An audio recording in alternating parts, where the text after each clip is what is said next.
Okay, bismillahirrahmanirrahim. Assalamualaikum, salam sejahtera, selamat malam lah, dah malam ini. Terima kasih kepada pengurusi majlis, saudara Aidil, jawatan kuasa yang terlibat malam ni, rakan sepenyelaras saya, Dato' Syahidah.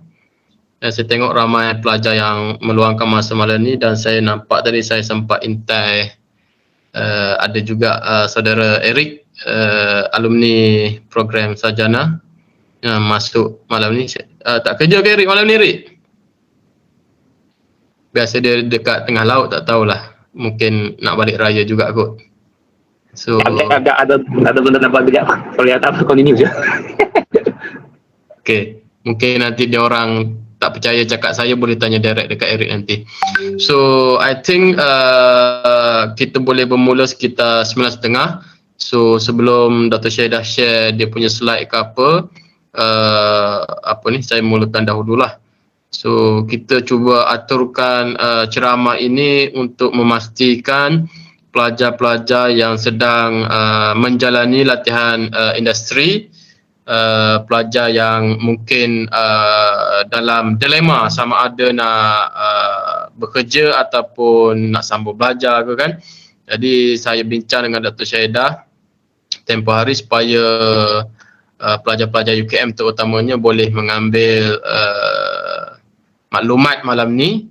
Dan alang-alang kita buat, saya cakap kita belaslah juga kepada pelajar-pelajar luar yang saya percaya saya dah share beberapa grup WhatsApp kenalan-kenalan di USM, UTP, UMK. So mungkin ada yang serta menyertai kita punya live malam ni. Ada live ke Faiz? Ada live malam ni? Tak ada?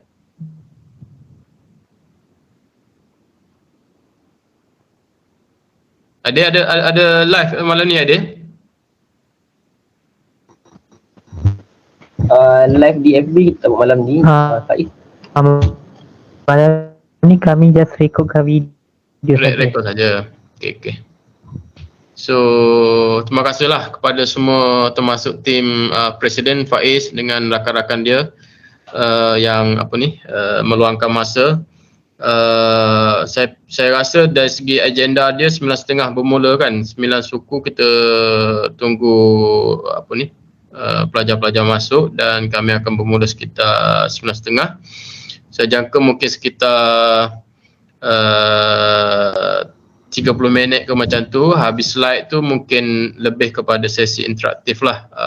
You all nak tanya apa, yang mana kami boleh jawab, kami akan jawab. Yang mana tak boleh jawab, kami tanya pihak yang lebih arif lah, terutamanya Timbalan Dekan Siswazah ke apa, untuk kami jawab kemudian lah nanti.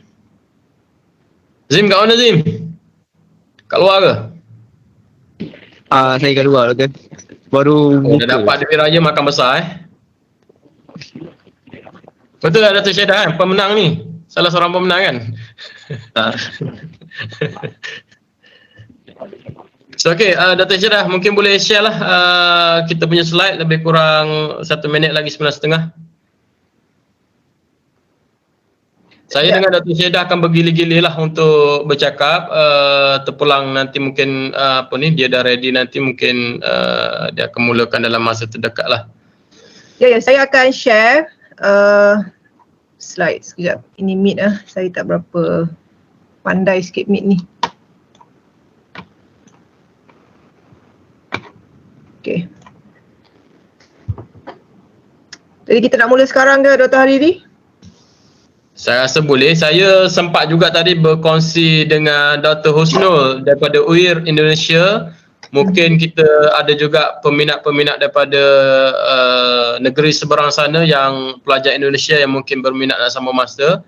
Saya sempat juga share tadi. Okay. Tapi itulah, kalau ada rakaman nanti mohon Faiz share juga ataupun post lah dekat Facebook video tu ke apa. Mungkin ada yang nak tonton kemudian lah. Baik. So boleh Dato' Syahidah kita mulakan? Boleh ya. So dengar jelas ya suara saya? Baik. Saya tak pasti kenapa dia bergerak. Assalamualaikum, salam 27 Ramadan kepada semua para pelajar.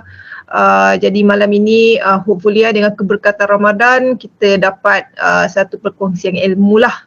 Okay, selain daripada Qiyamulai kalau siapa yang nak buat kejap lagi. Okay, so saya rasa mungkin ada yang aware, ada yang tidak aware yang program kita geologi menawarkan sarjana sains kerja khusus. Okay, yang mana sekiranya kamu masih blur apa tu, kamu sarjana sains master yang lagi satu yang katanya by research tu. Okay, jadi macam ni untuk pengajian selepas degree bahasa Melayu dia apa ya, undergrad, Ijazah sarjana muda. Ijazah sarjana. Okay, laluan yang kamu boleh ambil untuk pengajian seterusnya adalah master, yang mana master terbahagi kepada 2. Sebenarnya ada 3 tetapi dalam program kita offer 2, iaitu secara kerja khusus ataupun by coursework dan secara by research. Okey, kajian lah, melibatkan kajian.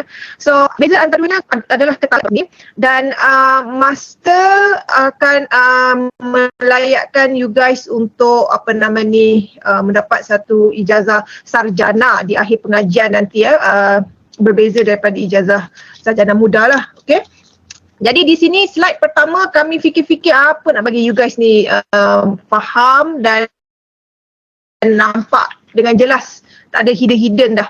Okey, mula kita buat satu slide tu apa beza master by master sahaja terhadap khusus yang program yang kamu sedang ambil sekarang, iaitu undergrad. Okey, so beza di sini, kalau master kita hanya 40 credit hours sahaja, dan ini bersamaan dengan 1 tahun pengajian sebanyak 2 semester, berbanding dengan BSc yang mana untuk 3 tahun selalunya 120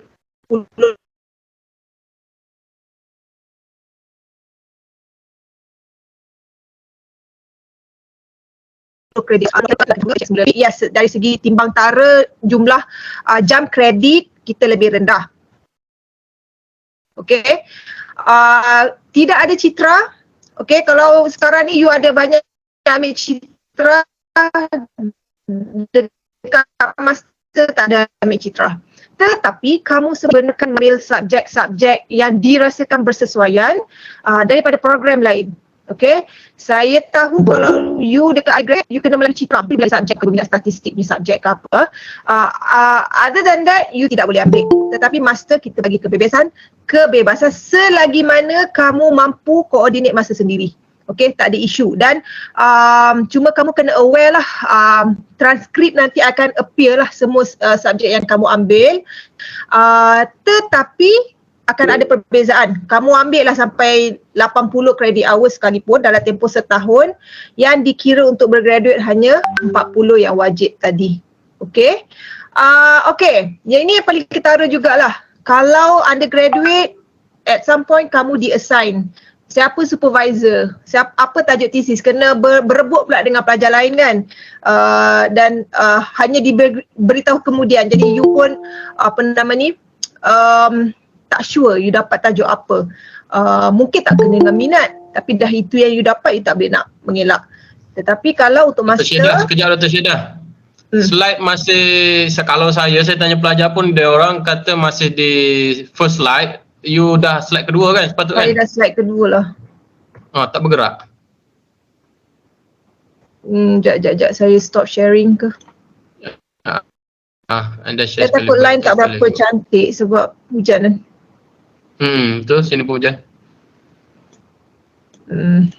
Saya lost. Sebentar. Apa yang patut dia buat? Sekali lagi. Slide tadi dah buka siap-siap kan? Mungkin saya ambil entire screen dulu, so you guys nampak ni ya. Cuba. Masalahnya, okay. Saya share entire screen.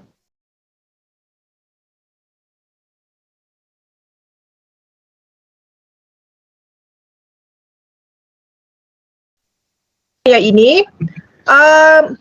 dalam pengajian master, pilihlah siapa-siapa pensyarah yang kamu minat, pilihlah tajuk mana-mana yang kamu berkenan. Kalau kata suka buat batu, pergi jumpa Dr. Rock. Dr. Rock tak, Dr. Go. Kalau suka air panas, jumpa Dr. Hariri. Suka structure, jumpa Dr. Asiah. Suka GIS, jumpa Dr. Norbert. Macam tu. Alright? And then, ini selingan lah.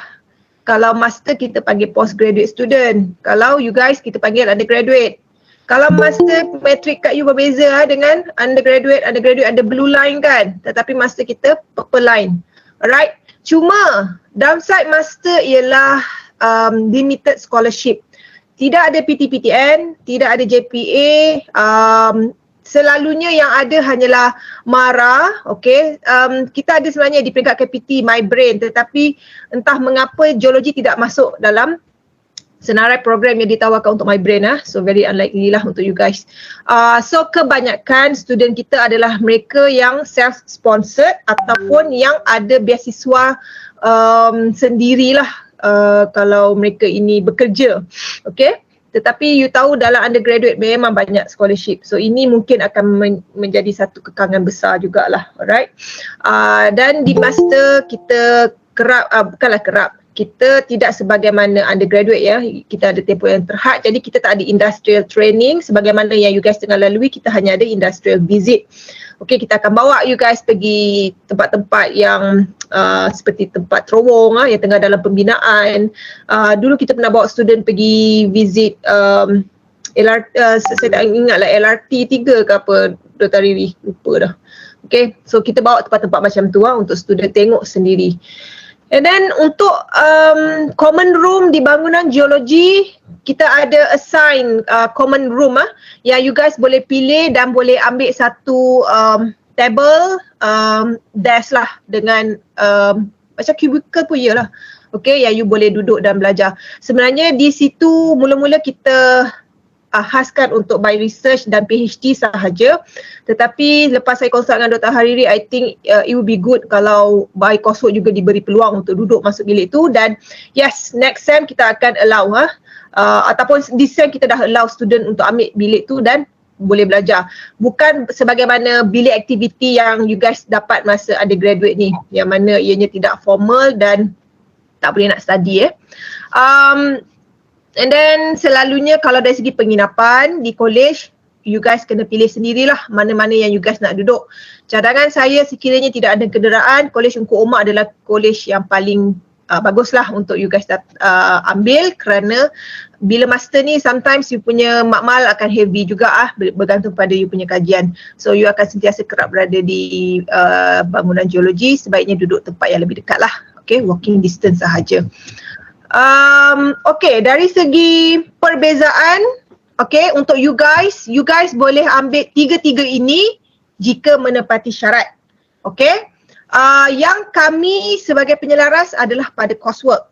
Okay, untuk by research dengan PhD diletakkan di bawah satu ketua program yang lain, iaitu Dr. Nurul Ain daripada program sekitaran. Tetapi tak ada isu untuk kami explain juga hari inilah. Okay, in case you guys tak berminat nak sit for coursework, kerana coursework ni kalau you tanya saya macam mana you menjalani tahun 3 you. Okay, you ada kelas, you ada thesis nak dibuat, and then itu sajalah, but for 1 year. Alright. Berbeza dengan course. Okay, so kita tengoklah point by point. Untuk coursework kita hanya ada program sepenuh masa. You tak boleh cakap saya nak part time. Okay, tak ada offer. Tetapi sekiranya you ada isu, you boleh tangguh pengajian. Itu yang selalu dibuat kalau in between you ada kekangan yang tak membolehkan you guys attend full course. Berbanding coursework, by research dengan PhD ni dia a bit lenient. Kalau you nak buat part time boleh, you nak buat full time lagi bagus. Kalau part time selalunya by research 2 years dah habis, maksudnya 4 semester kita punya anggaran. Tetapi kalau you buat, itu full time. Kalau part time mungkin boleh up to 5 tahun. Alright, and ada satu tempoh maksimum lah yang kita akan cut nanti. Same goes to PhD. Okay, PhD kalau full time usually 3 tahun untuk you habiskan. Tetapi it is very common untuk PhD orang take up to sometimes not even 3 years tau. Kadang-kadang 7, 8, 9, jangan terpanjang, ada yang 12 tahun atau 15 tahun baru habis PhD because level of difficulty dia very high. So tak semua orang boleh cope with PhD. Okay? Dan kenapa saya tulis PhD fast track dekat situ? PhD fast track ini kalau you tengok dekat sini hanya untuk first class holder only, which means kalau you punya CGPA after you dah complete punya LI nanti, you dapat more than 3.67, you layak untuk mengambil PhD fast track. Tetapi tidak you kena melalui meeting jawatan kuasa dahulu. Okay, maksudnya tidak semua orang kita luluskan lepas ke PhD. Kita kena tengok latar belakang you, adakah you betul-betul minat semua. Mengikut pengalaman saya memang kita ada beberapa calon daripada macam ni lah, yang first class terus ke PhD dah lepas, tetapi unfortunately calon ini pula tidak boleh bawa PhD walaupun first class. Okay, jadi untuk siapa yang betul-betul hati kental saja, go for PhD fast track. You kena tahu konsekuens dia, iaitu kita tahu ialah sekali ni, if unable to complete, degree will not be conferred. You takkan dapat PhD, you takkan dapat anything. You waste your time, macam itu sahaja. Alright, bagaimana PhD fast track ni berfungsi? Sebenarnya dia lebih detail, lebih panjang cerita dia, tetapi usually you tidak terus mendaftar PhD, tetapi you daftar sebagai pelajar Master by Research di sini.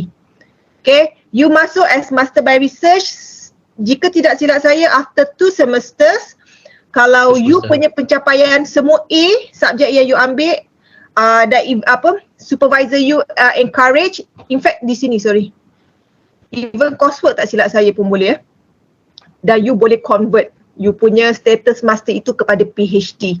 Okay, tetapi kalau you tanya saya encourage you guys ambil antara ini dua dahulu berbanding ini, kerana jika you terus nak skip one step, you selalunya di sini akan terkapai-kapai. Okay, because you tak ada knowledge dari segi research methodology, you tak in-depth lagi you punya understanding dalam sesuatu scope. So you akan jadi makin demotivated over the time. So jika di sini you demotivate dalam tahun kedua, at least you dah nak habis dan you at least ada satu ijazah lah yang you dapat lah, selain jika tak boleh ke PhD sekalipun. So cadangan saya di sini Okay, apa beza antara ni dua pula? Coursework, qualification, dari segi qualification dua-dua sama. Yang kami buat 2.5 with 5 years experience ni, ini sebenarnya sekiranya 5 tahun daripada sekarang you decide nak kerja dulu, and then you tengok 2.75 lah, aku 2.66, tak lepas ni, tak nak lah dengar, tak nak lah sama belajar.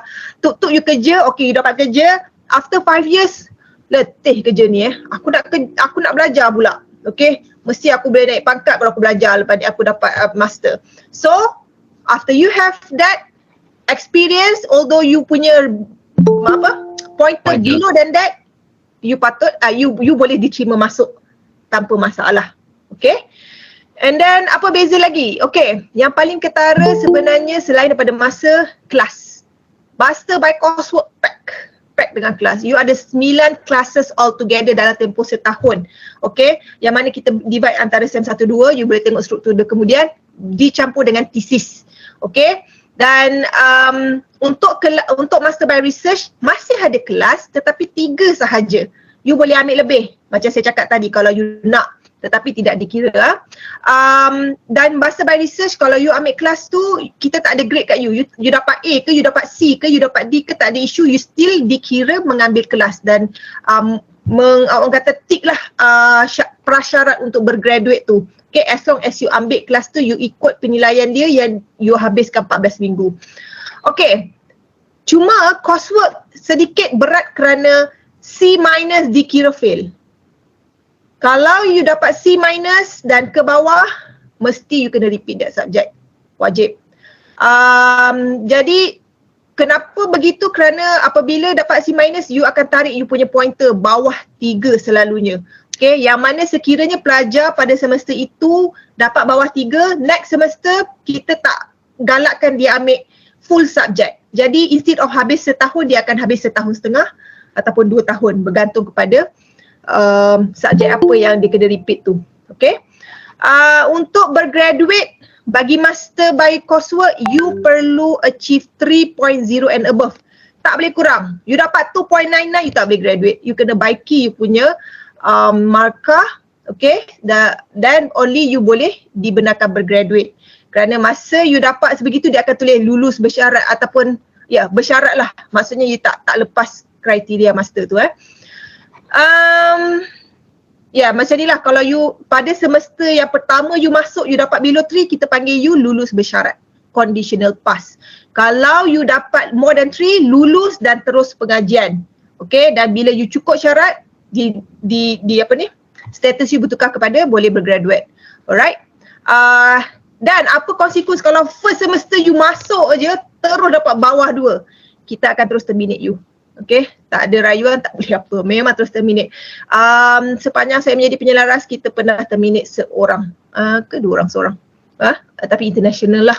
So I think mainly pelajar UKM very good. Bila buat master, sometimes surprisingly you jauh lebih menonjol berbanding you buat undergrad. Mungkin kerana kelas yang lebih kecil, bilangan pelajar yang lebih kecil, jadi pembelajaran tu lebih terfokus dan you guys memang boleh score. Okay, tak ada isu. Okay, sedikit saya sentuh dari segi master by research dan PhD. You kena tahu di sini tidak ada penerbitan yang you kena buat. Bila saya cakap penerbitan, itu bermaksud kertas jurnal lah. Kertas jurnal yang kita tulis hasil kajian. Jadi di sini pada saya, walaupun pack dengan kelas, exam lah, lab lah apa semua, tetapi tak perlu nak menerbit. Menerbit ni pesyarat sendiri pun terkial-kial, okay? Let alone student. So di master by research, you kena menerbit 1 index journal dan you kena present pada oral presentation mana-mana conference 1 kali. Okay? Oral presentation, kalau kami punya praktis, kami suka galakkan masuk dekat National Geoscience Conference setiap tahun di mana-mana lah di Malaysia ni, yang selalunya dianjurkan tahun ni di Langkawi. So kalau you guys masuk, kita akan encourage pergi ke situ. Untuk PhD, 2 publication. Jika tidak ada ini, you dah viva sekalipun, you tidak akan boleh bergraduate. So kalau ini sampai 5 tahun baru publish, 5 tahun lah you baru dapat you punya master. Okay, mungkin Dr. Hariri kot, saya take nafas dulu. Terima kasih Dr. Syedah. Dah panjang lebar dia berceloteh. So masuk bahagian fees ni sudah tentu mungkin saudara-saudari peserta malam ni tertanya-tanya juga dari segi yuran. Mungkin kebanyakannya peserta malam ni adalah peserta dalam negara, so you all boleh fokus bahagian hijau, yang warna hijau lah, dalam negara berbanding yang luar negara tu. Okay, so dia sedikit berbeza lah sebenarnya. Jadi you all boleh tengok program sarjana mod kerja khusus tu yang geofizik, kejuruteraan dan persekitaran, satu dengan satu lagi adalah engineering geologi lah. Engineering geologi tak ada dalam ni Dr. Hariri. Alright, so tak apa. Tapi basically ini gambaran yurannya. Kita ada yuran mula-mula nak masuk, registration fee RM1010 tu.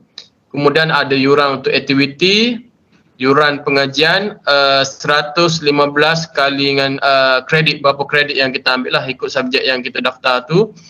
Kalau satu subjek katalah 3 kredit, kena kali lah kan. Right. Kemudian semester yang pertama tu dia kata kalau kira A campur B campur C itu 4,000 something.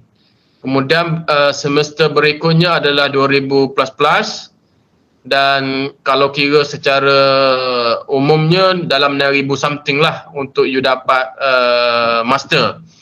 Degree rasanya lebih 20 kan, ataupun tak tahulah zaman sekarang ni pelajar cemerlang kebanyakan mungkin dapat tajaan ke apa, tak perasan pun berapa kerajaan dah sponsor kita kan. Okay, so you all kena rancang bahagian fee ni supaya dapat manage. Kalau saya by research dahulu masa saya master dekat UKM, saya adalah alumni by research. Dr. Syedah kerja khusus masa tu. So So macam saya dilantik sebagai JRA, adalah gaji 1,800 macam tu kan. Dulu zaman saya 1,600. So bolehlah buat bekal, yuran apa semua, supervisor dah bayarkan. Dan sebagai orang kata aktif dalam persatuan ataupun badan uniform rotu masa tu, dapatlah allowance pergi latihan tu. Jadi bolehlah survive masa tu So berkenaan dengan yuran, lebih kurang dalam 6,000, rancang dengan baik. Sebenarnya macam Dr. Syahidah cakap tadi lah, yang main brain tu kita cuba fight juga sebenarnya. Kenapa subjek geologi ni tak termasuk berbanding subjek asas sains macam fizik, kimia kan. So terdapat sedikit cabaran lah kat situ supaya you all aware yang benda ni sukar untuk kita cari. Tapi saya dengan Dr. Syahidah cuba ke depannya merancang untuk mendapatkan kembali sponsor seperti company daripada oil and gas yang dapat menaja kita, ataupun alumni yang mempunyai syarikat-syarikat di darat ni, construction, engineering ke apa ni yang baiki slope. Mereka ada cukai tahunan yang besar, mereka akan sponsor dan you all terus bond dengan mereka untuk bekerja dengan mereka lah. So doakan kami berjaya dapat sponsor ni semasa majlis IT yang akan berlangsung sekitar 21 Mei nanti. So kita tengok berapa ramai yang sponsor nanti, hopefully boleh taja you all buat master lah. Okey, Dr. Riri, saya mencelah. Untuk engineering geologi, yuran lebih rendah sedikit berbanding geofizik kejuruteraan. Maaflah terlupa nak paste pula kat sini. Tapi saya dah check tadi, yuran keseluruhan kalau you tengok anggaran ni, kalau kena spend about 6,450. Untuk engineering geologi kurang 480 iaitu 5,970. Okey, 5,970 tu nanti kalau you tengok you kena tengoklah semester pertama you ambil berapa kredit keseluruhan. Sekiranya 19, you daratlah 19, darat 115, lepas tu you tambah dengan jumlah yuran yang pertama ni, okey? Itulah jumlah yang you kena sediakan untuk semester pertama. Okey? Dan subsequent SEM. Okey, mungkin saya boleh sentuh sikit Dr. Hariri. Jika dahulu you gagal satu subjek macam saya cakap dan you kena repeat. Kalau normal practice yang sebelum ni, you kena bayar lump sum. Ini 2375 ni untuk next SEM walaupun hanya satu sahaja subjek yang you nak ulang. Tetapi dengan keliling yang terbaru dikeluarkan, untuk setiap subjek ulangan, you hanya perlu bayar subjek tersebut sahaja. Okey, contoh you gagal subjek penyiasatan bencana, 3 credit hours, you darat je lah 115 darat 3. So you roughly bayar dalam 300 lebih, which is okey lah kan. Satu SEM bayar 300 lebih je berbanding 2,000 lebih lump sum. Okey, so ada kelebihan yang diberikan kepada batch yang akan masuk nanti. Okay, so kita terus. Okay, Dr. Riri teruskan. Okay, so ini kami sharekan beberapa slide alumni ataupun bekas pelajar kita yang grad dalam program master di UKM.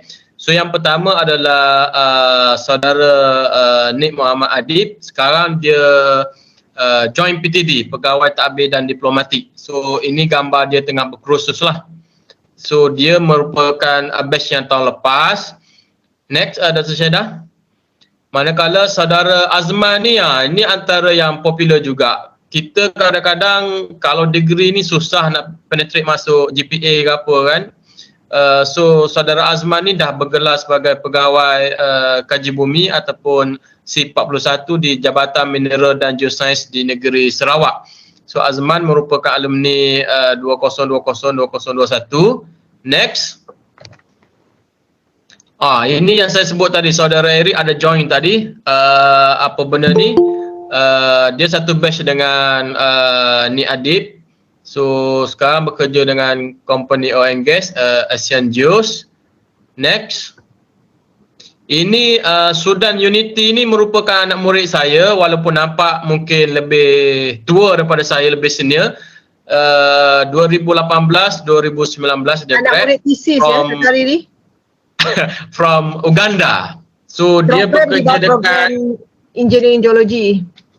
Dia bekerja dekat apa ni macam JMG jugalah tapi dekat negara dia Uganda. Nama dia, Okay, next. negara dia bukan Sudan ya. Nama dia Mula Sudan. tu kita dah ingat nama dia ni kan, negara dia Sudan kan. Nama dia sendiri Sudan Unity from Uganda. Next Dr. Syedah. Okey, ini antara yang lain lah sebenarnya kita boleh katakan ramai pegawai-pegawai JMG macam apa ni Encik Tuan Rosli ni classmate saya lah dulu. So sekarang dia ni orang kata dah besar, orang besar lah dekat HQ. Cik Mazlan dulu pun alumni dan dari HQ dah jadi timbalan pengarah dah dekat JMG Terengganu. Encik Mazlan ni Dan batch sebenarnya saya ramai lagi. sendiri. Ya? Encik Mazlan ni batch saya. Oh, classmate Dr. Syedah Ya, Engineering 2010. Geology. Alright. So, okey lagi? Dah.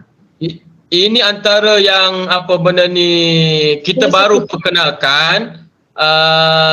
Bermula 2022 ni kita sekarang di peringkat menunggu keputusan Senate lah dan hasil apa ni inisiatif Dr. Syedah dengan saya, kita dapat sumbangan daripada pihak Terrain Resources Sdn Bhd, company di Batu Cave. Dia sumbang 10,000. Selepas ini mungkin ada company-company lain yang akan menambahkan lagi jumlah sumbangan ni, mungkin boleh bagi lebih banyak lah. So for now, kalau you all pelajar yang cemerlang, yang tulisan warna merah tu saya copy direct daripada keputusan mesyuarat tempoh hari. So apa ni dalam pencapaian akademik kena 70%, pointer kena lebih 3.0 lah. Tapi kebanyakan pelajar master ni memang 3.5, 3.6, 3.8, memang persaingan dia memang tinggi sikit. Dan kita galakkan sebenarnya ni, kita letak dia mesti berdaftar dengan lembaga ahli geologi, sama ada GG iaitu Graduate Geologist ataupun lebih elok dapat berdaftar sebagai PG iaitu Professional Geologist. Dan ada juga markah 30% iaitu Sasiah. Maksudnya tak ada perangai yang pelik-pelik kan, apa ni selalu tolong pensyarah ke apa kan. Tapi maksudnya akan ada satu jawatan kuasa yang akan bermesyuarat pada setiap kali sebelum convocation untuk memilih saudara-saudari yang sambung master masa tu siapa yang layak menerima duit RM100,000 dengan sijil dia lah. Okay, so ini convocation yang terdekat ni kalau kira bulan 11 nanti, insyaAllah akan adalah salah seorang pekerja ni. Alright, so itu hadiah HD Cia iaitu mengenang jasa mendiang Pak Cia bapa kepada pembangunan geologi di UKM dan orang yang banyak menyumbang jasa di Malaysia dan di Asia lah. Okey Dr. Syedah? Yep. Okey, saya boleh sambung balik lah. Jadi kami dah listkan lah sepanjang kami menjadi penyelaras, apa masalah yang selalu pelajar-pelajar master, especially master by coursework ni hadapi. Yang pertama, masa dia tengah belajar dia dapat kerja. Jadi dia dah torn. Nak sambung, nak teruskan ke, nak quit ke, macam mana, nak reject offer kerja ke macam mana. Okey. Ataupun masalah dengan supervisor. Okey.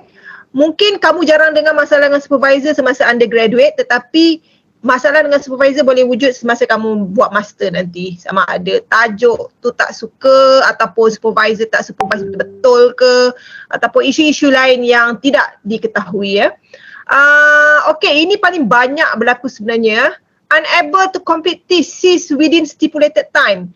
Entah kenapa pelajar-pelajar sering mengalami masalah untuk menyiapkan thesis pada semester kedua dan memerlukan sambung masa lah ataupun masa tambahan ataupun semester tambahan. Kami sebagai penyelaras seboleh-bolehnya kami betul-betul nak elak pelajar kena sambung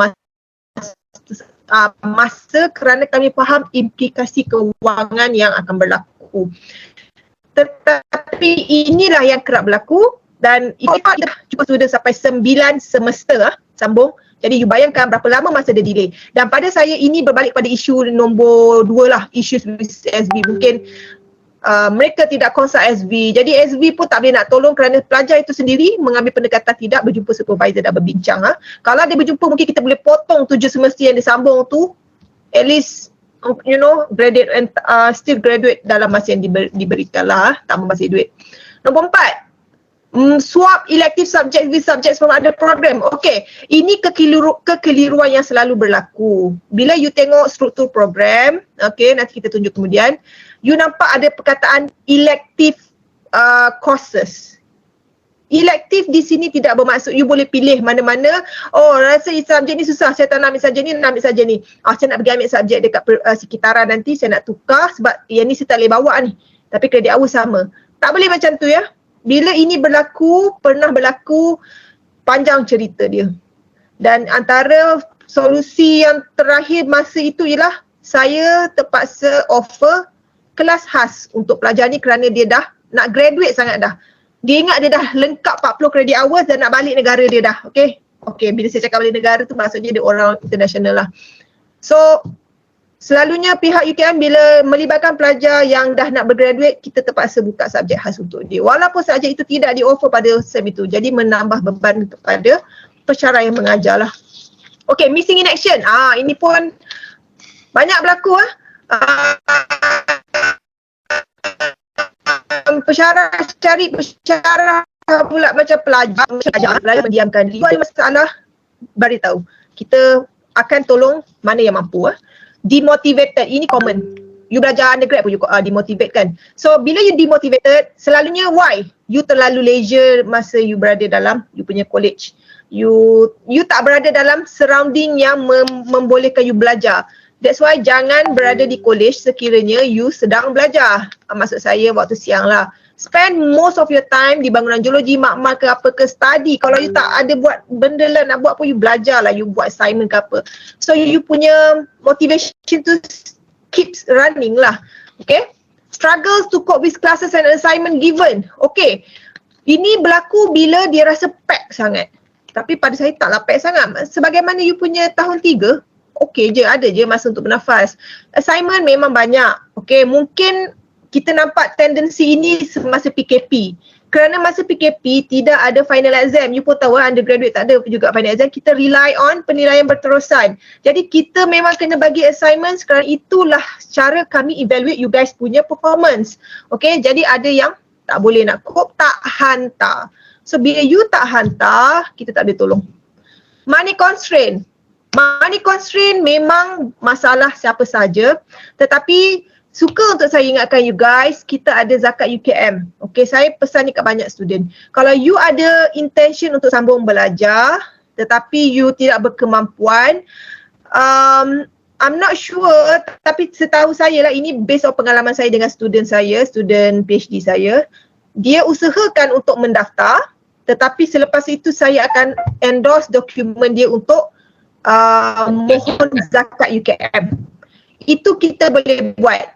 So you guys, kalau tadi 4,000 lebih awal-awal tu rasa macam burden, you cubalah sebaik mungkin. Kita akan pastikan you dapat zakat UKM. Maksudnya you boleh jumpa dengan pihak zakat, bagi documentation yang bersesuaian. Very slim chance ditolak sebenarnya sebab kita memang banyak zakat allocation untuk student, memang banyak sebenarnya, cuma student je yang tak tahu. Alright, especially budak master kerana you tak ada sponsor. Okay, jadi jangan sia-siakan zakat itu. You dapatkan zakat tu, dia akan bayar balik you punya yuran. Dan sekiranya dia lihat you ni memang contohlah B40 ke ataupun parents memang tak mampu ke apa, up to you punya yuran, duit poket pun dia boleh bagi sebenarnya. Okay, saya bercakap based on experience yang betul lah. Memang ada dia not only bayar yuran dan college, tetapi dia bagi sedikit duit poket. Okay. Thesis topic not to liking. Okay, inilah jadi bila you tak betul-betul fikir apa you punya minat. Nak buat hydro tapi pergi minta tajuk soil. Dengan saya bagi tajuk soil dah tak minat pula. Lepas tu you tak boleh nak buat chapter 1, 2, 3 dengan baik pun sebab not your liking. Okay, so pastikan you buat benda yang you suka. Seek mental health personal issues. Mental health banyak juga kita dapat isu. Entah kenapa, I'm not sure. But yes, mental health ni sangat disturbing to the extent that kita ada student yang tinggal tesis sahaja, dan tesis dia pun sebenarnya dah peringkat nak habis dah. 40 credit hours settle dah. Not 40 lah. Tesis sebenarnya dia akan contribute 6 lagi 6 credit hours menjadikan 40. So tinggal 6 tu je dia nak complete. Tak boleh sebab mental health. So please pastikan you punya mental tu sentiasa sane sepanjang you belajar.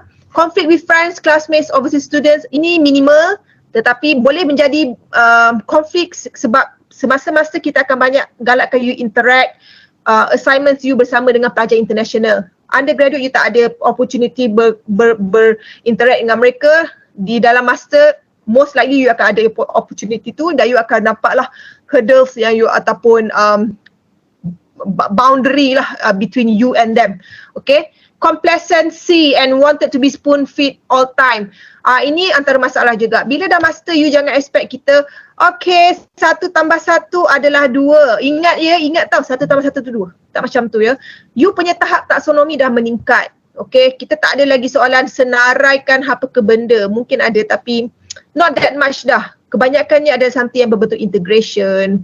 Kebat lah. Okay, dalam konteks ni. So, you kena work hard.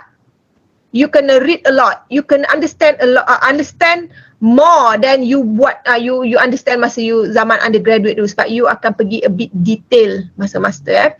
Weird attitude ni saja je kami tambah last. Kadang-kadang ada student yang sama masa ni pelik-pelik pula perangai dia. Pelik-pelik tu macam tak tahulah aku kan psycho ke apa kan. So tolong jangan bawa pelik-pelik punya perangai masa master kerana kami tak lalu nak menghadap. Okay? Tips to success mungkin Dr. Hariri boleh sambung lah. Okay, back to me. Untuk rahsia kejayaan ataupun tips untuk sukses, sudah tentu saya percaya kalau you all tak dengar nasihat ataupun buah fikiran daripada pensyarah, daripada supervisor, sukarlah untuk berjaya. Yang penting banyak berbincang, dengan nasihat datang selalu. Tak boleh, mungkin ada kekangan musim COVID itu hari tak boleh face to face, buatlah Google Meet. Ni supervisor pula yang selalu ditanya mana link lah apa bila nak bermesyuarat ke apa kan. Alright, kedua adalah jangan tinggal kelas. Macam-macam mana kalau ada masalah sekalipun, contoh mungkin ada yang berkeluarga nanti, kahwin awal ke apa, tiba-tiba sambung master, anak tak sihat ke, kena bagi tahulah. Kalau kelas saya memang saya bagi tahu siap-siap, kena maklumlah whatever you punya masalah, kena bagi tahu. Yang penting maklumkan kepada pensyarah. Alright. Bekerja di dalam pasukan ataupun work in group ni pun penting, sebab bila banyak assignment ke apa, kita nak tengok you berkebolehan untuk bekerja dalam pasukan. So ambil peluang tu untuk bekerja sebagai satu group, agih-agihkan beban tu supaya tak adalah mental health punya problem tadi tu berlaku kan. Sebab you all galas seorang je, rasa macam tengok kiri tak ada orang, tengok kanan tak ada orang. So kena cari kawan yang boleh bekerja sama. Kemudian tolong pastikan hantar segala assignment lah. Saya percaya tadi Dr. Syahidah dah cakap, kalau dah tak hantar kami nak tolong macam mana lagi kan. Tak ada bahan pun. Kalau dipanggil mesyuarat dengan pihak atasan, kalau tidak ada bukti yang boleh meyakinkan mereka, tak pernah pun ada assignment, satu helai ke separuh muka surat ke kan. Jadi macam mana kita nak yakinkan ataupun nak bantu you all lah. So tolong hantar segala tugasan yang diberi itu, bawa bincang, tak boleh submit hari ni mungkin PM tepi, minta hantar esok ke. Yang penting kena hantar. Kemudian bila rasa tak pasti, kena bertanya, ask when not sure. Segala maklumat ataupun mungkin yang kami cakap, you all digest tak seperti yang kami harapkan. Kita cakap lain, you faham lain. So kena tanya bila rasa benda tu 50-50 ataupun tak pasti. Dan dah tentulah jangan duduk senyap saja, kita tanya ada soalan, tak ada soalan. You all boleh mencelah teruslah kalau ada soalan. Kemudian tesis punya progress ni pada saya memang, kalau saya aim nak jadi pensyarah, saya nak cepat-cepat siap, so kena sentiasa ada kemajuan lah. Menulis satu hari saya dah set katalah satu muka surat ataupun setidak-tidaknya satu paragraf, satu perenggan kan. Kalau langsung tinggal nak dapat motivasi nak menulis balik tu mungkin lama. So jangan tinggalkan dia terus, karanglah sedikit-sedikit, lama-lama akan siap bab satu, dah tinggal berapa bab lagi. So bila you sentiasa bekerja dengan tesis tu, dia akan jadi siap lah. Alright. Dan sebenarnya bila you menulis dari hari ke hari tu, you akan jumpa masalah. Jangan buat last minute. Sama juga undergrad punya tesis. Kalau buat minggu-minggu terakhir baru nak menulis, memang ada harapan tinggi lah untuk extend. Alright. Dan menulis, membaca setiap hari ni macam tadilah, kena banyak merujuk bahan. Dah dapat ilmu tu, rasa ragu-ragu, rujuk balik dengan pensyarah ke apa semua. You boleh tengok tips yang terdahulu tadi. Right. Dan tadi pun Dr. Syed ada highlight tentang sentiasa berada di school ataupun di department ataupun kita punya dewan kuliah, ma'amal, bilik sumber. Tak apalah saya nak duduk dekat college, nampak katil, sedap je boleh tidur dia kan. So dah tak buat, ajak lagi lah tulis tesis ke assignment ke, tidur lagi, tengok-tengok bangun pukul 12, lapar makan-makan, pukul 2, pukul 3 sembang, isap okok dulu apa, dah mengantuk, perut kenyang kan, sambung tidur, bangun-bangun pukul 6, malam main game sepak futsal, badminton apa semua, dah balik pukul 1 pagi. Jadilah tak ada progress. Alright. So manage kalau boleh masa yang sepatutnya berada di lab ke, di dewan kuliah ke, kena berada lah. Alright. Dan membuat rujukan ataupun bacaan sebelum masuk kelas ini sangat penting, sebab kadang-kadang biasalah kita pun kadang bagi kuis secara mengejut ke apa, barulah tak terkejut kan. Ini baca pun tidak, masuk-masuk kena dapat kuis ke apa, melompat lah nanti. Okey Dr. Syedah, next slide Dr. So ini saya sambung lagi, apa yang you akan dapat selepas sambung master ni, dia sebenarnya sebahagian daripada kalau you nak menjadi pensyarah ataupun ahli akademia. So memang sekarang kalau setakat ada master ni memang orang dah tak pandang lah. So nak masuk menjadi pensyarah memang nak kena ada PhD. Jadi bila you dah ada degree, you mengambil pendekatan sambung dulu master sebelum buat PhD, so dapat master tu maksudnya you dah separuh lah, sikit je lagi tinggal nak dapatkan PhD pula. Dan lepas tu boleh lah orang kata intai-intai peluang, terutamanya mungkin di UKM sendiri di program geologi. You all boleh tengok siapa yang paling kanan sekarang, contohnya Dr. Habibah. Dr. Habibah tak silap saya dalam kurang 10 tahun lagi dia akan pencen. So kalau you tahu bidang dia tu quaternary contohnya kan, kalau you minat cubalah menjurus ke arah bidang tu. Contoh lain, geofizik bidang saya muda lagi kan, lambat lagi kan, jadi mungkin susah lah. You kena tengok UMK, USM, UM, ada tak bidang-bidang you rasa minat, soil mechanic, rock mechanic ke, kat mana kosong you boleh aim. Jadi itu ada harapan lah bila you dah ada master. Dan sebenarnya bila you dah ada master ni, orang kata sepatutnya you dah menjurus ataupun specialist di dalam sesuatu subjek ataupun bidang lah. Kalau you ambil master in engineering geology, orang kata ni dah pakar dalam bidang engineering geology lah. Tambah-tambah kalau you dah ada PhD lagi lah, orang akan refer ataupun merujuk kita bila kita dah menjurus di dalam sesuatu bidang. Okay. Dan sebenarnya saya nampak trendnya bila dah ada master ni lebih senang dapat kerja sebenarnya di dalam industri ataupun sektor kerajaan. Cumanya kena pandai bermain ataupun ada game dia. Yang saya perhatikan adalah kita simpan dulu sijil master kita tu, kita masuk dengan degree. Once dah confirm dah position kita tu, baru kita tunjuk kita punya ada master tu. Alright, sebab kadang-kadang pihak swasta ni mungkin dia tengok kita ada master, dia takut nak hire kita, mungkin kita request gaji besar ke apa ke. So yang penting adalah untuk dapatkan kerja tu, securekan kerja, dan CJ Master ni akan datang dia punya manfaat tu secara selari lah ataupun serentak. You akan pakai punya. Maksudnya bukanlah sia-sia lah aku sambung master kan. Masuk dengan gaji rate-nya gaji degree. Tapi insyaAllah bila you perasan, you tengok balik toleh ke belakang, you akan perasan pengalaman you sambung master ke apa semua tu, you akan mempunyai karakter yang berbeza berbanding pelajar yang hanya ada degree lah. Dan saya perasan macam Eric sendiri, saya nampak macam senang je Eric masuk oil and gas kan. So mungkin apa benda ni lepas you ada master membolehkan you lebih senang untuk menyambung dalam bidang oil and gas lah, right?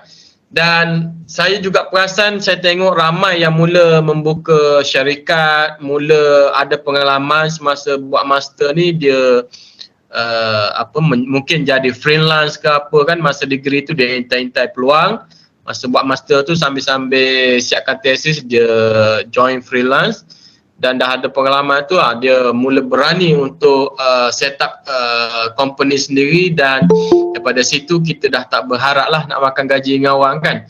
So bila you ada company sendiri, macam beberapa hari yang lepas kita ada ceramah daripada alumni kita Khairul Fahmi. So mungkin daripada situ pun you dah ada idea, aku nak set up company ke, nak jadi akademia ke. Inilah antara future yang ada selepas you dah dapat master nanti. Dan last kali kami listkan kat situ adalah nombor 6. Sudah tentu dah ada master, nak sambung PhD lah pula kan. So kalau ada rezeki, ada skim slab ataupun slide yang boleh taja, you all boleh pilih sama ada nak pergi luar negara ataupun tempatan lah. Kalau di UKM praktisnya, kalau degree dengan master sudah dalam negara, PhD-nya digalakkan buat overseas. Macam saya sendirilah, degree master dekat UKM, PhD kena buat overseas di USM lah masa tu. Okay, so macam Dr. Syedah, degree dengan master UKM and then PhD dia dekat UK. So kadang ialah bergantung juga kepada ekonomi negara pada masa kita tu. So kalau ada rezeki memang polisinya macam tu, dia nak kita lebih terdedah dengan pelbagai environment lah, jangan duk sambung dekat lokal saja kan. Okay, next Dr. Syedah. Okay, mungkin saya sambung sikit Dr. Hariri berkaitan dengan easy to penetrate oil and gas industry. Kebanyakan company besar seperti Shell, Halliburton, sepaham saya mereka Schlumberger sendiri mereka mula meletakkan minimum requirement master untuk masuk. Itu daripada zaman saya sendiri tamat belajar, yes begitu, kerana saya tamat belajar sebagai master by coursework, dan sebelum saya tamat belajar saya telah diterima masuk dalam oil and gas company, okay, dengan master saya itu. Dan not only that, saya dapat juga panggilan Shell, okay, tetapi since saya tak nak pergi offshore, so saya main-main je dengan Shell tu, saya tak nak jawab lah, betul-betul lah dia punya interview by phone masa tu. So maksud saya kat sini, opportunity tu jadi luas, seluas-luasnya bila you dah ada master. Tak kisahlah you ada master by coursework ke, by research ke, tetapi untuk company oil and gas especially, dia orang boleh consider. Untuk engineering, I think tak ada isu juga. Cuma engineering ni locally lah. Tetapi saya tak nafikan you boleh tembus sampai ke contohnya Dubai, negara-negara sebegitu untuk you dapatkan kerja, kerana mereka banyak hire kita punya expat daripada luar lah. Okay.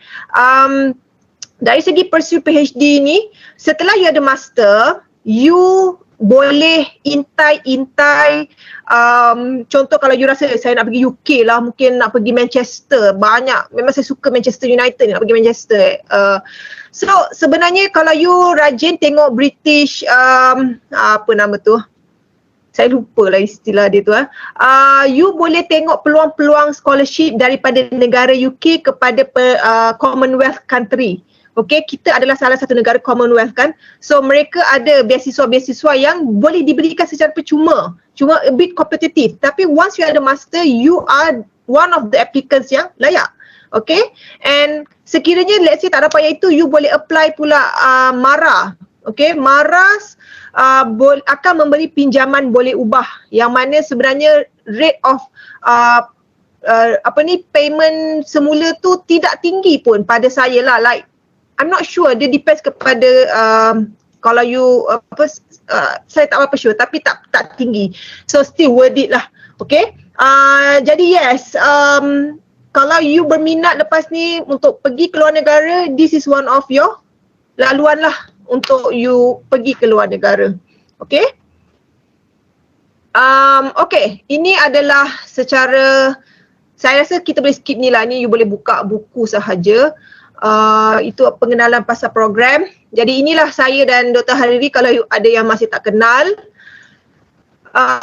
Dan ini adalah pensyarah-pensyarah yang terlibat dalam setiap subjek yang ada. Untuk Hydro, Dr. Fina, Rock Engineering, Dr. Go. Lebih kurang sama kecuali kita ada tambahan daripada pensyarah sekitaran iaitu Associate Professor Dr. Marlia. Dan ini Engineering Geophysics. Okay, ini adalah subjek yang parallel dengan pelajar geofizik. Kita tadi ada 2 program kan. So pelajar Engineering Geologi dan Geofizik bergabung di subjek ini yang mana kita masih ada mantan pensyarah kita mengajar secara sambilan, dan Dr. Asia bersama Dr. Hariri. Untuk soil engineering dan engineering geologi, saya dan Dr. Goh pegang. Untuk geohazard investigation, kami 5 orang jangan terpanjat sampai 5 mengajar. Mengambil orang kata ayam tambatan lah daripada arwah Dr. Tajul. So kami berpendapat untuk geobencana kita cari mereka yang expert di dalam bidang masing-masing. So kalau di sini kita ada expert dalam soil, dalam rock, dalam GIS. Okay, dan ini untuk subjek engineering geophysics, geophysics engineering and environment, ada Dr. Wan untuk hydrogeology and contaminant. And then again untuk engineering geophysics mungkin yang sama. Struktur program ni penting untuk you guys faham. Ini yang saya maksudkan tadi, elective courses. Sekiranya you guys mendaftar semester 1, ini dia punya subjek yang akan diambil. Sekiranya you mendaftar semester 2, maksudnya you nanti semester 2 ini subjek you ambil. Tetapi you boleh masuk mana-mana semester. You nak masuk semester 1 ini ataupun semester 1 you adalah pada semester kedua. Okay, boleh. Jadi you akan terbalik je. Okay, apa yang terbalik maksudnya research project ni. Kalau you masuk sebagai semester 1 di sini, ini akan jadi research project 1. Macam tu je. Okay. Altogether 40 credit hours. Core courses, elective courses, semua ni wajib. Jangan confuse. Sama juga dengan engineering geology, kita ada core courses, elective courses dan beberapa pilihan subjek. Kita ada research project 1 dan research project 2. Ini 2 menyumbang kepada 10 credit hours adalah your thesis. Jadi 10 credit hours maksudnya daripada 1/4 daripada you punya penilaian adalah daripada thesis. That's why thesis itu penting untuk you guys deliver dengan baik. Jadi ini adalah facilities yang kita ada. Yang saya cakap postgraduate room tu dengan cubicles dan meja tersendiri, kami akan benarkan pelajar master by coursework untuk ambil dan duduk dan you guys boleh mingle, bernetwork, berbincang, berdiscuss whatever yang you nak buat. Okay, di dalam bilik ini, I think bilik ni Dr. Hariri berpas tak boleh simply masuk kan? Ya. Okay, so yes, you see, kita takkan semena-menanya ada pelajar undergraduate masuk apa. Memang khas untuk you guys sahaja. Dan kita ada bilik library yang mana kalau undergraduate tak pernah pergi, you pergilah sini, banyak orang kata khazanah-khazanah berharga yang boleh membantu dalam penulisan you guys. Okay, saya serahkan pada Dr. Hariri. Okay, terima kasih Dr. Syedah. Saya tambah sikit yang untuk bilik siswazah tadi, kita juga menyediakan di dalam ruang tersebut adalah bilik mesyuarat untuk you all bermesyuarat ataupun berbincang. Ada satu bilik besar sikit selain daripada ruang partition tadi. Kemudian dekat hujung sekali belakang tadi kalau perasan ada satu bahagian store ataupun almari berkunci yang you all boleh bawa mangga sendirilah. maksudnya nak simpan laptop, nak simpan sampel ke apa, ada ruang kat situ lah. So berbanding undergrad, mungkin you all tak ada meja, you all tak ada tempat nak simpan barang. So for master you akan disediakan benda tu lah. Okay, so now saya fokus kepada sedikit sebanyak tentang gambar-gambar kerja lapangan ataupun yang kita buat sepanjang pengalaman kami mengurus pelajar master lah. So ada kerja lapangan kalau pelajar geofizik, memang ada field camp, kita ada bawa pergi ke kolam air panas ataupun telaga air panas. Ini yang sebelah kiri itu adalah di lodging, dan kita boleh tengok kerja lapangan secara kumpulan kecil lah. Yang sebelah kanan tu boleh katakan setiap semester saya bawa ke College KIY untuk tengok perkembangan tanah runtuh di depan rumah pengetua tu. So pelajar-pelajar master biasanya berpeluang lah untuk mengikuti kerja lapangan sambil operate alat, sambil tengok macam mana kita buat pengukuran di lapangan lah. Okay, next. Gambar di sebelah kiri atas sebenarnya merupakan pengalaman saya bawa pelajar master untuk mendulang emas sambil mereka buat survey geofizik nak tengok reserve gold di Kuala Lipis. Kita juga ajar mereka mendulang masa tu, dan sem lepas juga kita berkesempatan uruskan pelajar master ni ke JMG HQ, Ibu Pejabat di Putrajaya, untuk melihat library di sana. Sebab kadang-kadang pelajar komplain Dato' Syedah, dia kata library kita tak cukup bahan. Kita aturkan pula pergi library JMG, banyak garis panduan, banyak laporan-laporan daripada JMG terutamanya. Jadi you all boleh rujuk, boleh belilah kat sana. Dan kadang-kadang ada juga kemasukan pelajar master ni bukan daripada degree geologi. So selain daripada kita bawa ke muzium geologi di Paras 2, kita juga bawa ke muzium geologi di Ipoh bagi memastikan mereka mendapat ilmu asas geologi tu, kenal batuan, kenal fosil apa. Jadi melalui aktiviti kerja lapangan ataupun lawatan sambil belajar orang kata Jadi ini dapat menambahkan knowledge mereka lah. Okay, next. Ini juga merupakan contoh aktiviti field camp ataupun subjek geofizik yang saya aturkan. Survey untuk mengukur ketebalan debu gunung berapi di Lenggong. Ini batch Eric. Yang sebelah kanan pula adalah lawatan ke air panas Gadek, sebab ada kerja-kerja penggurudian, ada kerja-kerja geofizik. Jadi selain kamu belajar dekat kelas, bila dalam kumpulan yang kecil ni senang, kita arrangekan beberapa kenderaan saja, kita dah boleh bergerak lah. Kalau undergrad mungkin agak ramai, 40 orang lebih macam tu, mungkin nak dapatkan bas tu agak sukar.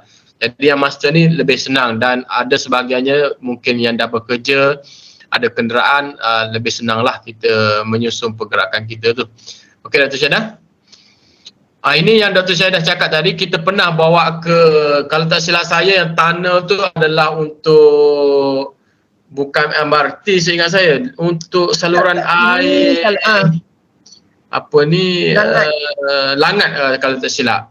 Alright. Gambar sebelah kanan atas tu gambar dalam muzium lah. Mungkin ada yang belum pernah sampai. Gambar sebelah kiri bawah kerja lapangan juga.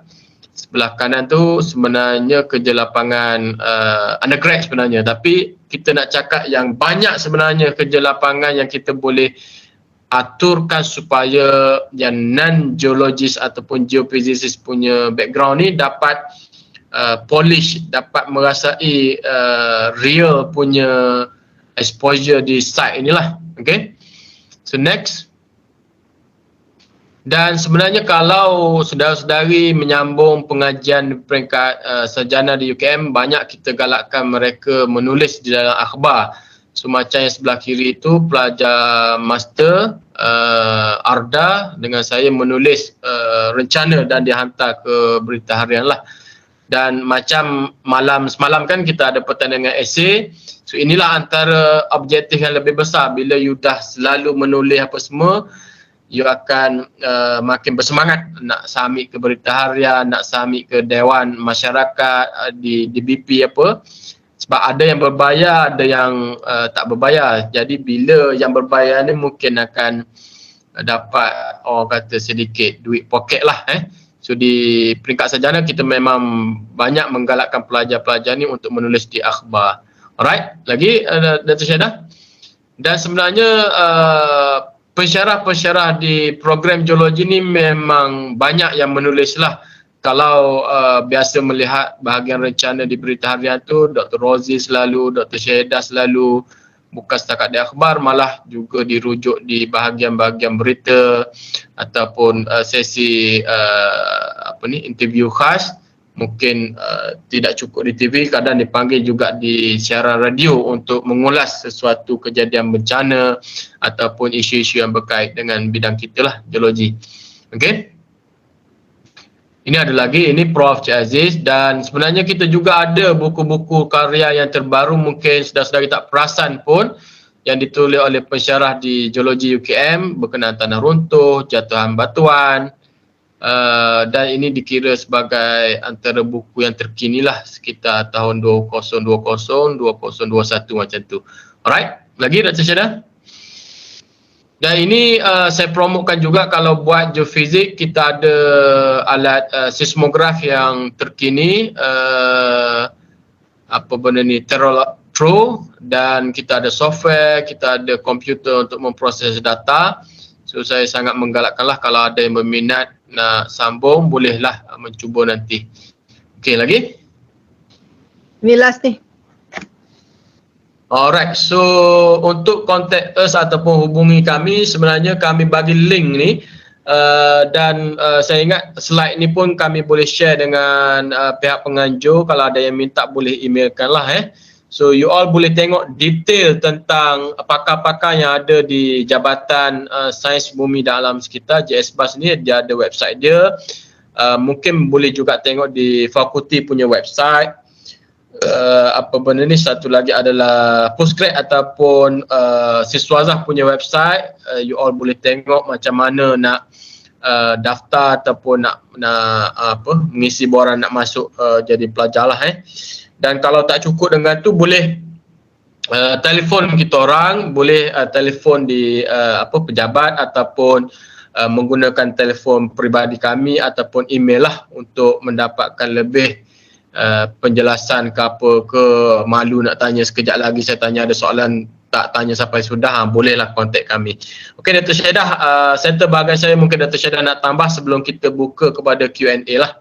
Silakan Dato' Syedah. Saya tak ada apa-apa sebenarnya, cuma saya nak bawa attention semua orang terhadap, saya tak tahu you guys nampak ke tak saya punya, sekarang ni saya dah buka laman web jabatan. Nampak So sebenarnya sebab saya adalah webmaster jabatan, jadi sebab tu saya boleh tunjuk. Saya dah set kat sini untuk postgraduate program. Kalau you pergi master by coursework, dia akan bawa you kepada sorry not this one. Saya back balik. Master by coursework. Okay, sorry. Saya nak pergi balik ke jabatan. You pergi tengok ni, bawah sekali join UKM. Kalau tadi tu just maklumat, saya tak nak you pergi situ. Maksudnya kalau you nak masuk, nak mendaftar, you kena pergi sini, join UKM. Dan di sinilah steps untuk you memohon. Okay, apa saja yang you kena upload borang, transkrip, whatsoever di sini. Okay, dan saya difahamkan kalau you yang masih belum bergraduate ni mahu menyambung terus pengajian, you boleh dah mohon tetapi kita akan bagi you conditional offer lah, kerana masih belum ada transkrip, tetapi dah boleh start memohon, tak ada isu. So with that, sorry mana pula saya nak pergi ni. Itu sahaja yang boleh saya sharekan malam ni. So kita open for ni lah, Q&A lah terus. Okay, kita boleh habis pukul 11 dah. Weh ni delay ni nak mulai ni. Okay, saya stop sharing. Okay. So ada apa-apa soalan mungkin kami boleh terus jawab. Mungkin Aidil boleh lead. Dekat Okay, terima kasih Dr. Syahidah dan Dr. Hariri. Jadi dekat ruangan chatting ni satu soalan daripada Syafiq Salim. Dia bertanya tentang soalan berkaitan dengan fasiliti dalam bangunan geologi. So adakah makmal geologi UKM menyediakan peralatan yang mencukupi untuk pelajar master buat eksperimen seperti triaxial test dan lain-lain? Sebab ada dengar rumus mengatakan UKM tidak dapat menyediakan fasiliti makmal yang lengkap. Jadi banyak rumus ni gosip bawang. Okey, saya jawab ni lah sebab ni engineering ni. Triaxial test memang kita sebenarnya ada, tetapi alat tersebut rosak dan tak boleh operate lagi. Untuk mengatakan lengkap atau tidak itu very subjective sebenarnya. It really depends alat apa yang you nak. Kalau you cakap triaxial test tadi, kita akan hantar ke, kita akan pergi ke FKAB lah selalunya untuk buat demo dan buat ujian kekuatan Richter dan menggunakan triaxial test. Cuma suka untuk saya ingatkan, kita sebenarnya currently equipped with about almost 50k punya alat yang mana ianya meliputi alat-alat seperti Macintosh Probe, Dynamic Cone Penetrometer, Audiometer, apa lagi ada beberapa alat tambahan yang kita telah beli, dan alat-alat ini banyak kegunaannya di lapangan dan juga untuk analisis makmal. So untuk strength test saya akui kurang untuk soil, tetapi yang lain, tetapi tidak ada isu sebenarnya. Kita akan pergi ke fakulti kejuruteraan untuk subjek yang memerlukan lab. Okay, next. Okey, saya tambah sikit Dr. Syahidah berkenaan soalan daripada saudara Syafiq Salim ni. So kalau part geofizik pula di UKM kita menekankan kepada 4 kaedah utama, iaitu kaedah resistivity ataupun keberintangan geoelektrik, magnet, gravity dengan seismik lah. Alright. Dan kalau dibandingkan tempat saya belajar dulu USM, mereka ada GPR, ada TEM ke apa kan. So sebenarnya di peringkat master saya cuba menggemblengkan seberapa banyak boleh alumni kerjasama dengan UTP, kerjasama dengan USM untuk membuat latihan, kerjasama dengan Persatuan Geologi, Institut Geologi, supaya pelajar-pelajar ni dapat berpeluang operate alat, kenal macam mana rupa GPR ni apa kan. So sebenarnya kalau daftar di master di UKM, kalau daftar bawah subjek saya, memang saya paksalah semua orang kena menjadi ahli Persatuan Geologi dengan Institut Geologi Malaysia, dan saya akan galakkan mereka menjadi graduate geologist ataupun PG supaya berpeluang lah. Macam tadi kita ada hadiah HD Cia. Kalau you all tak berdaftar dah tak layak dah nak dapat 1,000 tu kan. So bila you berdaftar, banyak aktiviti-aktiviti yang dirancang, dibuat oleh persatuan, institut apa semua tu, you all akan dapat harga yang istimewa. Contohnya kalau yang berbayar tu, orang lain bayar 100, mungkin you just bayar 70 ataupun 50. Jadi itu antara inisiatif ataupun usaha yang saya, Dr. Syahidah dan pensyarah-pensyarah lain lah kita cuba pastikan boleh cover dan berbala lah dengan apa yuran yang you all spend bayar. Dan ke depan macam saya cakap tadi, melalui majlis HIT nanti, sebenarnya kita nak kutip lebih banyak dana supaya boleh ganti mana yang rosak, mana yang model lama supaya model terkini, mana yang kerap dipakai dalam industri kita nak bawa supaya bukan semata-mata kita mengajar textbook ataupun guna model yang lama. Jadi memang memerlukan banyak sumbangan ataupun donation daripada alumni ataupun kerajaan punya fund ni. So memerlukan banyak inisiatif ataupun idea-idea kreatif supaya kami di geologi pun boleh survive dan boleh menawarkan sebaik mungkin facilities kepada saudara-saudari. Okey, itu saja jawapan saya. Okay, terima kasih Dr. Hariri. Jadi kita teruskan kepada soalan seterusnya. Ada soalan daripada Nurul Jannah bertanya, pada pendapat doktor, manakah yang lebih baik antara master by coursework atau master by research? Mana pilihan yang bagus? Itu saja dah. Saya dulu mana yang baik? Okey. Saya pada pendapat saya master by coursework. Okey, kerana apa? Kerana master by coursework you akan belajar semula dengan lebih detail. Kalau saya ambil contoh soil engineering you belajar soil mechanics dengan saya masa tahun 3 ke 4. But then bila soil engineering saya akan detailkan lagi apa yang you kena buat yang mana you tak di cover masa undergraduate. Okay, dan input-input ini sangat berguna semasa you apply kerja di dalam bidang construction nanti. Dan satu lagi, dia hanya 1 tahun. Dan 1 tahun you dah terus ada master. Berbanding master by research, 2 tahun itu minimum.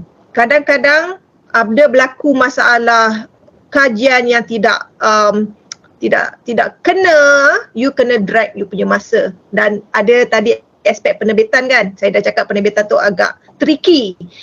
Jadi benda-benda ini yang menyebabkan you tak jumpa jalan sudah you punya master by research you tu. Kerana apa? Jiwa you sebenarnya bukan on research. You lebih prefer something yang kelas, exam, thesis, that's it. Okay, so you tanya diri you, kalau you rasa saya suka tulis scientific paper, saya suka buat literature review, saya suka buat chapter 2 masa saya buat thesis undergraduate dulu, dan master by research is the answer. And bear in mind, master by research adalah like half of PhD. Dia kena buat something yang bersifat niche juga at some point, walaupun mungkin tak sebaru PhD. PhD ni kita kena buat kajian baru kan, yang orang lain tak buat, you seorang buat, itu PhD So master by research ni macam permulaan kepada PhD. Jadi dia bukan geology arm dan yang simple, dia lebih detail. Okay, jadi kalau tanya saya balik, saya akan cakap master by coursework jugalah. Saya tambah sikit untuk Nurul Jannah. Kalau saya dulu saya decide sama ada by research ataupun coursework ni sebab saya rasa saya jenis yang lambat tangkap, lambat catch up. Dengan banyak subjek assignment kan, at the end of semester tu nak kena exam. Jenis malam ni hafal, esok nak luahkan semua tu bukan jenis saya. So saya pilih by research, which is 3 subjek saja masa tu. Research methodology, tak ada exam sangat masa tu, dan 2 subjek. So dua-dua dapat A lah kan. Tapi kalau ambil coursework rasanya menonggeng juga Dr. Syedah. Rasanya mungkin kena repeat ke apa kan. Sebab saya jenis lambat sikit nak menghafal, nak hadam tu. So tengok jugalah you punya RAM, you punya ni sesuai nak ambil by research ataupun. Tapi pengalaman saya, pelajar yang tidak perform undergraduate, bila sambung master 3.5 and above juga mereka punya pointer. Tak tahu kenapa, tapi don't underestimate yourself lah. Sometimes you rasa I cannot lah bahasa by research banyak coursework banyak kelas, nanti saya tak boleh lagi macam undergraduate dulu. But somehow you boleh. Okay, you graduate dengan 3.8 pula nanti. Banyak kita jumpa. Okay, next. Seterusnya soalan pada Siti Marisa berkenaan dengan fee structure untuk master by research. Jawapan dia Dr. Syedah ada tulis di ruangan komen bawah tu. Untuk master by research kalau full time RM6,078, kalau untuk part time RM8,300 lebih. Okay, kita teruskan ke soalan seterusnya. Nur Jannah bertanya lagi, berkenaan dengan penggunaan bilik common room yang cubicle tu, adakah untuk pelajar coursework sahaja atau yang master by research juga boleh guna? Sebenarnya khasnya untuk by research dan PhD, you guys ni yang kami baru nak slot in, okay, untuk memeriahkan. Sebab kalau tidak memang very limited numbers lah dalam tu. So kita tak nak macam tu, kita nak encourage pelajar berada dalam tu dan berdiskusi. Ya, sebab kadang pelajar by research ni tak ramai, ataupun dia pun ada bilik khas yang lain, yang bilik individu, yang setengah pensyarah dia ada bilik penyelidikan mereka, so mereka tak tempatkan pelajar mereka tu di paras 2. Jadi akan banyak meja-meja kosong, so you all yang kerja kursus ni akan boleh masuk lah. Okay, next. Okay, seterusnya soalan pada Muhammad Akid Zuratmi. Tak silap saya dia pelajar daripada UMT, jurusan Marine Geoscience. Dia tanya, kalau pelajar universiti kos lain selain daripada kos geologi, boleh juga mohon masuk ke UKM untuk master ni? Boleh. Mengikut rekod kita menerima pelajar daripada universiti lain banyak, dan bukan sekadar daripada bidang geologi, kita ada daripada bidang engineering, kita ada bidang ukur. Jadi kita banyak geometrik, kita banyak menerima yang bukan bidang. Ada yang excellent, ada yang tak boleh excel. Jadi syarat permohonan ada sedikit berbeza syarat je. Tidak silap saya minimum 3 kredit 3 CGPA untuk universiti luar. Selain daripada itu semua sama. Cara mohon semua sama, yuran semua sama, tak ada beza. Okey, saya tambah sedikit. Biasanya untuk makluman Muhammad Akid, apply dulu sebab rasanya adalah kena bayar RM10 kan Dr. Syedah kan, fee pemprosesan 30. dia tu kan. Okay, so you bayar yang tu. Biasanya permohonan ni akan sampai kepada kami ataupun pensyarah yang tempat yang you minta tu. Contohnya you minta engineering geologi, borang you akan sampai ke Dr. Syedah. Pihak pegawai atasan akan tanyalah boleh terima tak pelajar ni. So kami akan tengok you punya CV, kelulusan, dan biasanya saya dengan Dr. Syedah pun selalu bertukar-tukar pendapat ataupun pandangan pelajar ni layak diberi peluang ke tidak, ke sesuai ke tidak lah. Jadi jangan takut ataupun seganlah untuk memohon. Kadang saya sampai tahap kita telefon pelajar tu supaya mereka jelas kalau subjek macam ni, kita tanya sikit knowledge dia macam mana, so kami dapat menjiwai ataupun memahami pengalaman dia, hasrat dia tu kenapa dia nak sambung bidang yang lari daripada bukan geofizik ataupun geologi, tiba-tiba nak sambung master dalam bidang ni. Kita tanya dia dan lepas dapat info tu kita rasa yakin dia boleh bawa dan kita akan bagi peluang lah biasanya. Terima kasih Doktor. Jadi soalan seterusnya pada Muhammad Amnan, adakah terdapat kuota pelajar bagi kursus coursework ataupun research? So jika ada kuota, apakah cadangan doktor untuk tindakan seterus bagi pemohon? Senang jawapan dia, tak ada. Tak ada kuota. Tetapi selalunya normal practice memang tidak ramai yang masuk. Mungkin kerana satu tadi scholarship punya isu, satu lagi kerana mostly memilih untuk bekerja. Dan it's not surprising juga apabila tidak dapat kerja dan back to sambung belajar. Nanti baru nampak trend dia naik turun, okay? So tak ada kuota. Secara umumnya satu SEM tu lebih kurang 10 orang, less than that lah biasanya. So that's why bila you berada di dalam kumpulan kecil, cara kita mengajar, tahap keberkesanan kita mendekati anda tu akan lebih berkesan dan you all lebih faham lah berbanding degree. Mungkin saiz kumpulan anda tu agak besar dan agak sukar untuk kita fokus kepada seorang-seorang kan. So sebenarnya kalau tanya saya memang advantage lah bila tak ramai ni, you pun berpeluang nak tanya ni, asyik orang lain je tanya kan. Bila dalam kumpulan besar mungkin you all rasa tenggelam ataupun takut-takut nak tanya Alright, so pengalaman kami macam tu lah. Biasanya satu SEM tu 5-6 orang, even kadang-kadang kurang pun daripada tu. Cuma kita memang cuba agihkan setiap semester tu biar ada. Kalau tak sempat masuk semester 1, dia akan masuk semester 2 lah. Next. Next pada saudara Eric ada bagi jawapan kepada soalan Syafiq tadi. Tak apa. Next.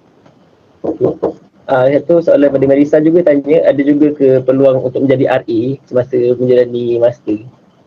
Mungkin berkaitan dengan geran daripada lecturer. Okay, RA sebenarnya untuk mereka yang tidak menyambung master by course by research, kita tidak panggil RA, kita panggil jika you sambung master by research, kalau kita ada grant dan kita appoint you as our GRA, then you boleh dapat tajaan allowance sahaja. Allowance saya tidak melibatkan yuran, sebanyak 1,800 untuk pelajar master. RA ni sekiranya tiba saya confuse. RA ni masa tu. RA ni bukan ni non-graduate punya ni kan, yang bukan ada degree Maksudnya kita bagi budak yang bachelor. Betul lah Dr. Riri, betulkan saya kalau saya silap, saya confuse pula sikit RA ni. Jadi untuk RA, untuk you dapat dilantik sebagai GRA ataupun RA, agak sukar untuk saya bagi tahu kerana ianya bergantung kepada ada tidak pensyarah yang mempunyai geran aktif dan adakah geran itu telah diisi atau tidak oleh pelajar yang ber-GRA tadi ya. Sekiranya tidak ada, jadi rajin-rajinkan diri bertanya dengan pensyarah sedia ada.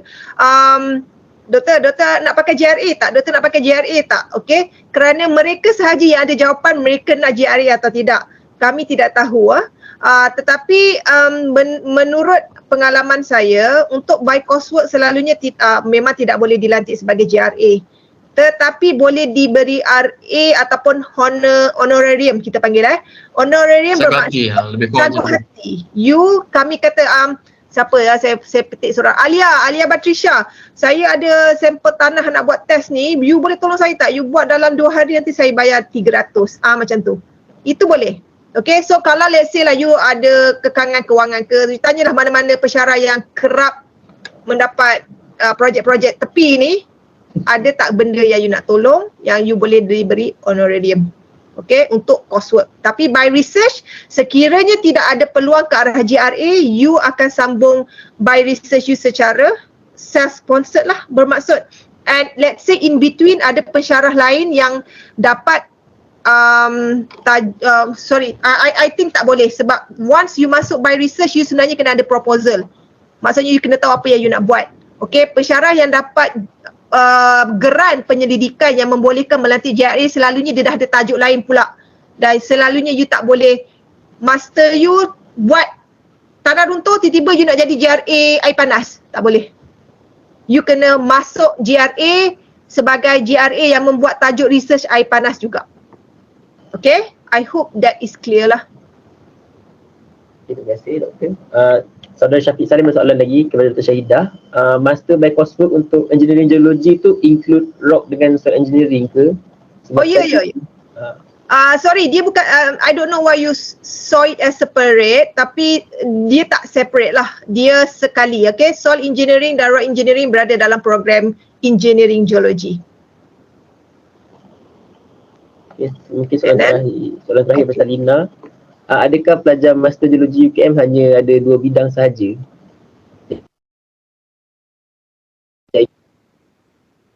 Dan geofizik. Mungkin ada bidang-bidang lain juga. Dr. Ari boleh jawab. Yang ni mungkin saya jawab dulu. Sekarang itulah engineering geologi dengan environmental and engineering geophysics. 2 kerja dulu kita ada petroleum. Siap ada 2 ijazah. Daripada ITB, you dapat master, UKM pun bagi 2 CJ you akan dapat. Tapi dah tak dapat, itu dah ni lah. Kemudian mineral ekonomi, dulu aktif juga dan mungkin sektor pelombongan ke apa kurang mendapat sambutan, so dia dah dijumut di ni lah, hapuskan lah. So yang aktif sekarang pun tinggal 2 yang saya cakap tadi, engineering geology dengan geofizik. Sekarang pun kami diminta untuk menggabungkan 2 ni menjadi satu. So mungkin ke depan nanti you akan sambung master kerja khusus ni sebagai engineering geology and geophysics. Dr. Syahidah nama dia? Ya. Yeah. So Malaysia ni universiti yang menawarkan kerja khusus mungkin UKM saja. Universiti lain saya rasa kebanyakannya adalah by research. USM pun saya rasa tak ada kerja khusus. UMK pun tak ada, UMS pun saya rasa tak ada. Setahu saya macam itulah. Yep. Okay, soalan last ke? Soalan terakhir daripada Nick Nur Ajrina, pelajar Taupak UKM ni. Adakah pengajian menggunakan bahasa Melayu atau bahasa Inggeris ataupun dua bahasa? Saya assume you punya pertanyaan ialah kuliah. Penyampaian di dalam bahasa Inggeris. Notes all in English, tetapi usually kita tengoklah kalau tak ada student international, kita akan mix up lah kita punya communication tu dalam bahasa Melayu. Else kita memang fully in English lah, because mostly kita memang akan ada Pak Arab lah yang join kita, so memang kita kena fully English ya. Tetapi thesis, okay, suka untuk saya ingatkan, thesis untuk master, sekiranya you ada co-supervisor, contohlah cakap, doktor saya nak yes, I can do so, tetapi dengan syarat co-supervisor adalah daripada universiti lain ataupun berbangsa foreigner lah maksudnya. Okey, contoh saya ada JV dengan pensyarah daripada India. Okey, yang mana dia jadi co-supervisor pelajar Master by Research saya, dan Master by Research ini nanti perlu ditulis di dalam bahasa Inggeris. Okey, kita kena masuk meeting sebenarnya untuk luluskan you tulis dalam bahasa Inggeris. Sekiranya tidak ada apa-apa prasyarat yang you comply untuk tulis English, you kena tulis bahasa Melayu. You suka atau tidak, still bahasa Melayu you tulis. Okey? Ada soalan lain yang nak cakap direct, tak nak tulis, tak nak type ke? Saya open.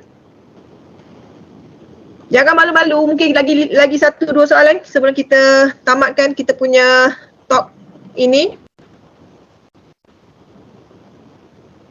Kita target dalam pukul 11 So lebih kurang ada 5 minit lagi. Tu ada satu lagi. Okay, Pak Sulaiman, pemilihan SV untuk thesis sama seperti undergraduate ke? Based on pointer atau tajuk? Tinggal kata tapi Ifan ni. Ifan nak buat apa pun boleh. Pergi pilih supervisor yang Ifan suka, pergi cadangkan tajuk yang awak nak dan tak ada tengok pointer pun. Dia sedikit inilah tak sama dengan undergrad. Jadi memang kalau sebelum ni rasa berkenan dekat supervisor yang mana satu, dah boleh direct lah. Tapi tajuk thesis tu mesti berkenaan dengan dua bidang tu lah, engineering ataupun geofizik. Contoh macam kalau dia nak buat thesis bidang lain macam bidang ekonomi ke, tak boleh? Boleh. Pelajar Sudan tadi buat tajuk mining ya. Walaupun dia di dalam program engineering geologi. Boleh. Tadi isu. Kita supaya ada kaitan lah dengan master yang dia ambil. Cumanya test ni memang lebih terbuka dan kalau style saya gabung lah. Contohnya kalau Dr. Basri buat mineral ekonomi, saya gunakan geofizik untuk eksplorasi biji contohnya. So saya dengan Dr. Basri lah menjadi penyelia. Mungkin pelajar ni minat nak buat apa benda ni GIS dengan geofizik ke, saya akan couple dengan Dr. Nobot contoh macam tu. Mungkin Dr. Syahidah soil engineering dia nak gabung dengan GIS ke, dia akan menyelia bersama dengan Dr. Nobot gitulah. Jadi pelajar boleh memilih supervisor tajuk yang difikirkan sesuai dan bincanglah sama ada single supervision ataupun ada grup penyeliaan ke macam mana. Cuma kadang-kadang ada juga isu yang berbangkit bila diselia oleh 2-3 orang pensyarah ni, mungkin pelajar pula yang pening nak memenuhi cita rasa mana satu ke apa ke. So mungkin kena berhati-hati jugalah sebab kadang ada pelajar yang menghadapi masalah untuk masuk dalam semua jiwa penyelia ni, dia tak boleh nak cope dan jadi masalah. Mungkin the best is supervisor yang tunggal lah. Okay, ada soalan lain last maybe? Sebelum semua berhari raya.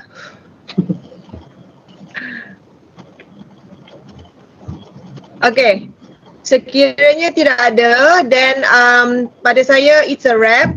Sekiranya ada soalan, jangan malu-malu untuk tanya direct. Saya sometimes akan entertain je lah siapa-siapa yang email saya directly nak tanya itu, ini, apa yang dia tak pasti, saya akan jawab. We are welcoming you guys lah to apply and then sambung master. Jangan risau bab lab tak lengkap ke apa ke. Bila master kita akan ekstrimkan sedikit kita punya lab-lab ni semua dan you guys akan jauh lebih experience lah berbanding apa yang you dapat dalam BSc ya. Hopefully you guys can decide masa depan. Tetapi okay, ini mungkin satu selingan lah sebagai macam seorang mak kepada anak-anak. Kalau you dapat kerja, teruskan kerja dahulu. Okay? I know sometimes ada hurdles you torn nak kerja ke nak master, nak kerja ke master, takut nanti rugi masa semua. Trust me, tak ada apa yang rugi, tetapi sekiranya kerja datang pada you dulu, you dapat kerja, pergi kerja dulu. Alright, dan nanti lepas you dah rasa nak sambung master, dan you sambung master. Jangan tolak kerja sebab nak sambung master, kecuali you betul-betul high determination. Okay, pegang cakap saya tu. Alright, sebab saya tak nak you tersangkut masa you sambung master. Sebab you akan jadi demotivated bila you tengok, oh kawan aku dah beli kereta dah, aku ni duk berulang alik naik lift geologi, turun naik kan pergi kuliah apa. Saya tak nak macam tu. Okay, so itu sajalah daripada saya. Selamat Hari Raya guys. Okay, last sebelum saya pulangkan kepada pengurusi majlis tadi, saya conclude sikit bahagian saya. Saya ingin mengajak saudara-saudari yang minat menjadi pensyarah lah, sebab saya nampak program geologi pun semakin ketandusan adik-adik junior pelapis ni. So saya galakkan you all explore bidang-bidang yang mungkin pensyarahnya mungkin sudah di penghujung servis perkhidmatannya, mungkin dia dah nak pension kan. So you all boleh approach, boleh tanya dan pastikan diri tu memenuhi syarat lah. Biasanya nak kena first class pointer 3.5 ke atas ke barulah sesuai. Tapi pengalaman saya sendiri, saya bukan first class, saya 3 point plus sikit je. Tapi sebab determination tinggi macam Dato' Syahidah, aku nak dapatkan master, nak dapatkan PhD cepat-cepat, nak jadi pensyarah. That time lah saya punya goal, saya punya set. Saya tak minat oil and gas, saya kata kalau kahwin takkanlah asyik turun naik laut kan, susah ni. So memang saya aim untuk jadi pensyarah dan memang saya bekerja siang malam, lab sampai ke malam, even ada certain masa tu saya tidur dekat lab. Satu sem saya tidur dekat lab basically, pernah kena tangkap dengan guard, pernah yalah macam-macam lah kalau duduk di geologi UKM ni.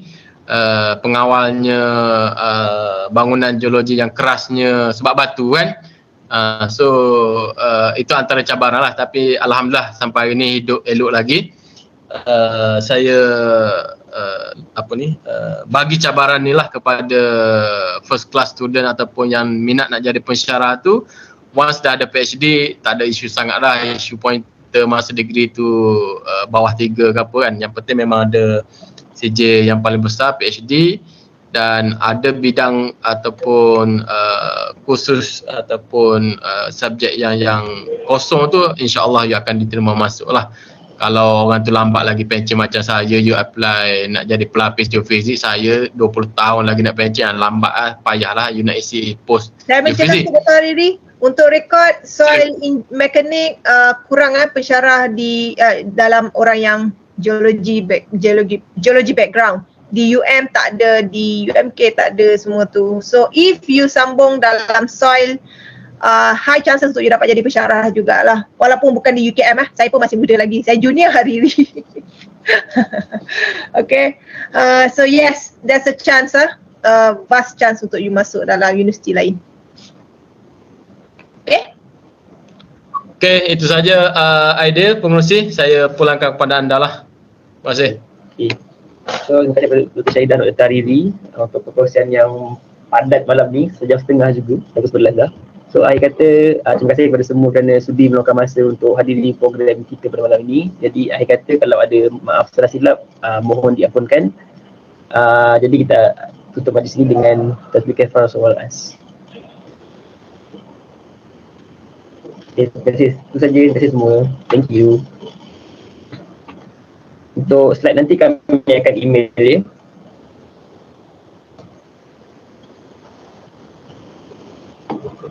So okay, habis saya live Okay. Thank you, Doktor. Alright, thanks. Okay.